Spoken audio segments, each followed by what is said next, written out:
Hello everyone, my name is Shambhavi. Hope you all are doing well. So basically now today we are going to see another function in Pandas library, and that function is actually called as memory usage function. Now from the name only you can just understand, you can just guess that what actually this function will be doing, right? I would be just telling you everything in very detail, but as from the name, that is memory usage. It will be basically telling us about that basically how much memory is actually consumed. Okay, how much memory is actually taken by this a particular column, a particular data, and all that things, right? So this is a memory usage function. Let me just quickly write the text here so that I can just show you the format that how we just actually use this memory usage. Okay. So it is actually, just let me quickly put a comment here, and here I will be just writing.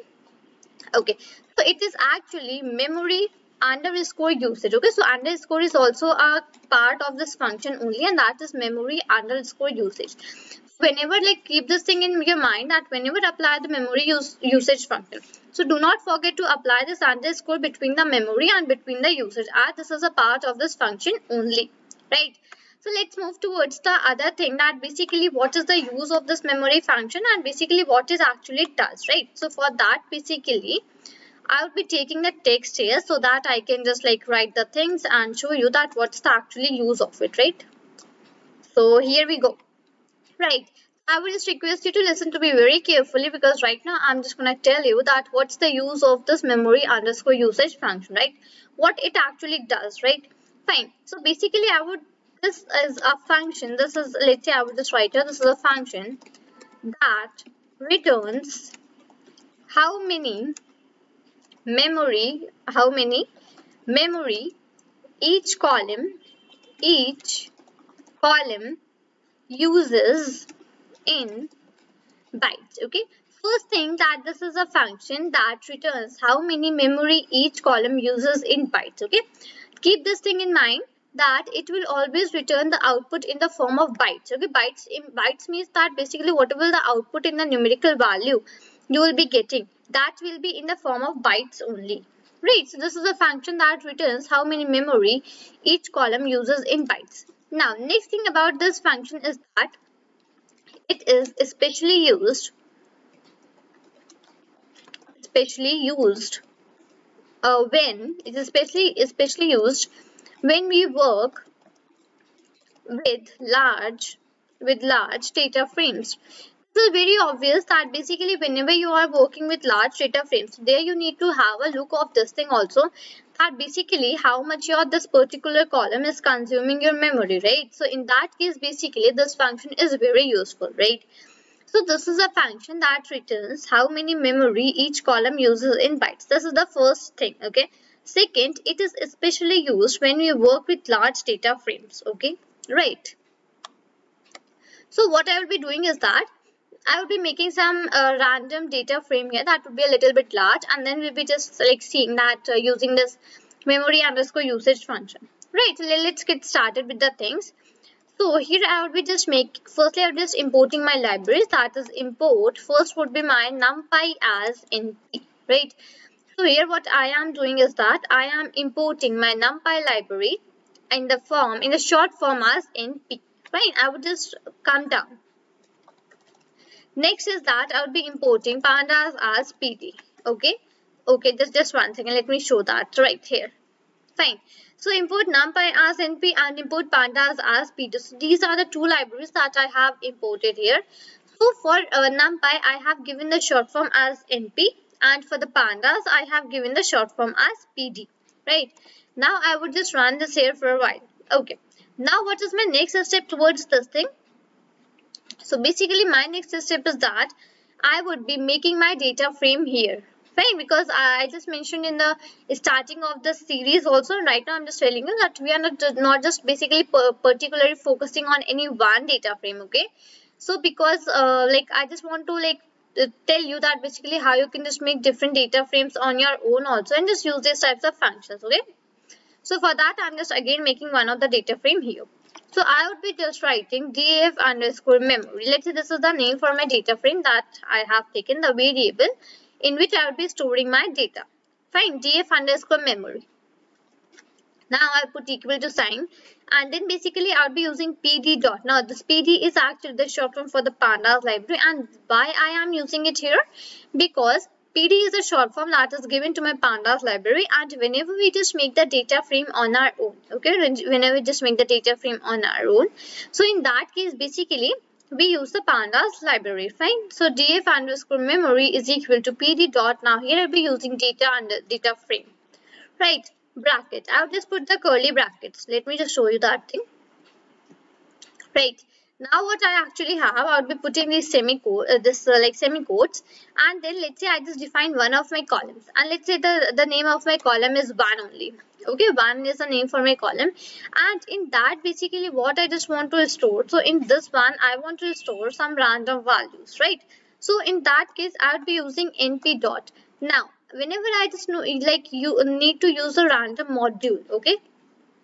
So in that case basically I need to use my random module with the help of my NumPy library only, right? So in that case basically whenever I just use a random, so before that I just put a dot, and before that dot I simply write the short form that I have given to my NumPy library, and that is np. Okay, so one colon here np dot random. I just want some rand n values,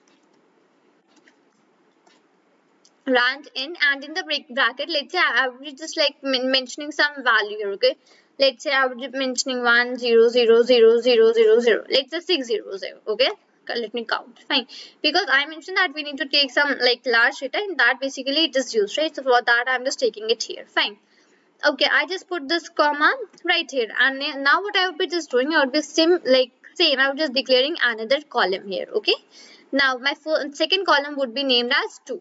Okay, first would be named as 1, second would be named as 2, and in this basically I just want some random value. So in this also I would be using my random function, right?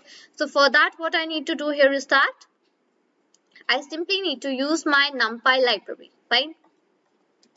np dot random dot rand in. Okay, so np is the short form to my NumPy library that I have given. Random is the module that I am using, and random is a function of that random module, fine. And in bracket let's say here I just give the value as 100, and now what I am doing here is that I would be writing size. Okay, let's say I just mentioned one size.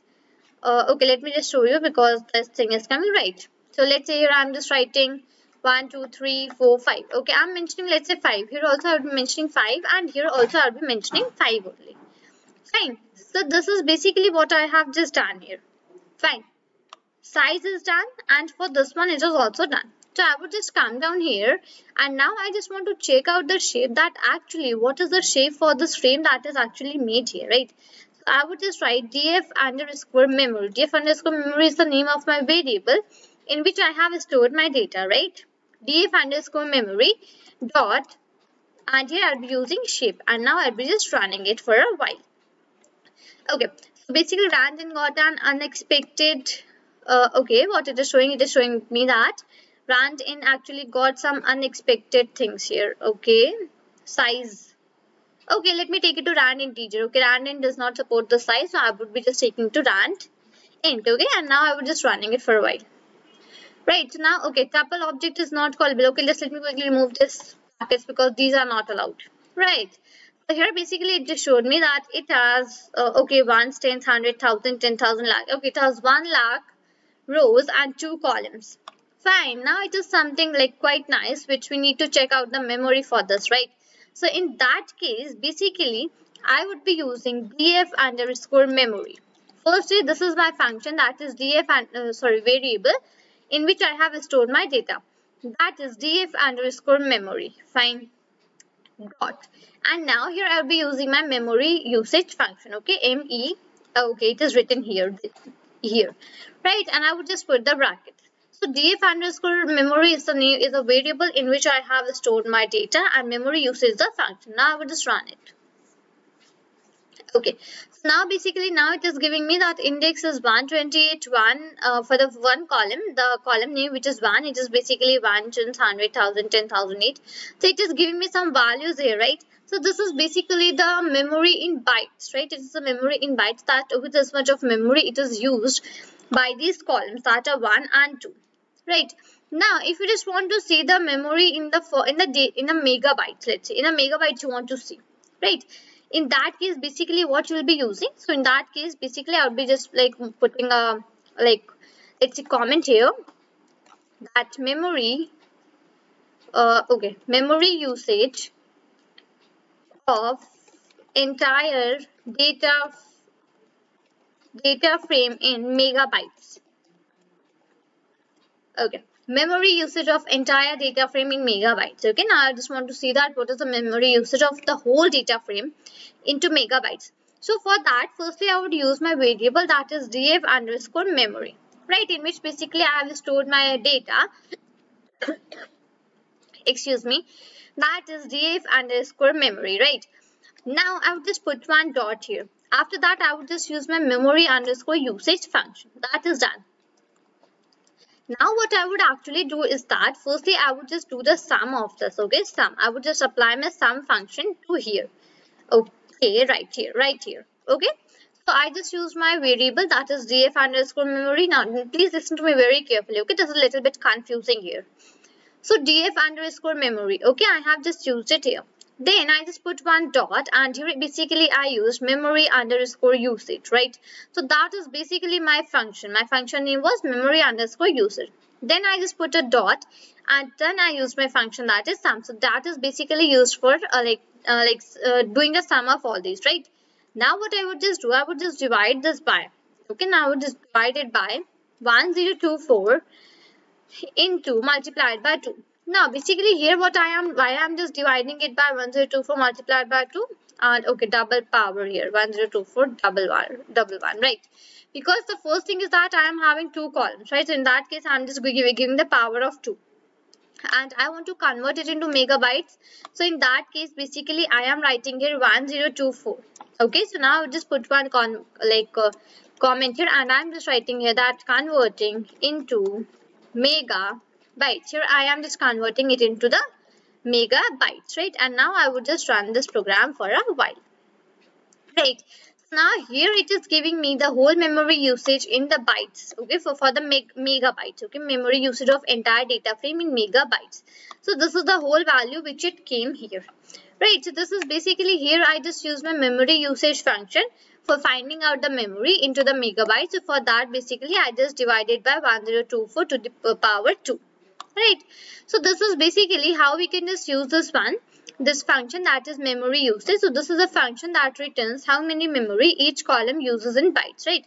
It is especially used when we work in large data frame, right? So I just told in the starting also, right now I am also repeating that whenever you are dealing with the large data frames, okay, so in that case basically you need to see that like what is the memory that your like columns are having and all that things, right? So in that case this memory underscore usage function is very useful for you, right? So here I just explained you about this memory usage function. I hope this must be very clear to you that what is this function, how to use this function, where to use this function, what are the various ways to use this function, right?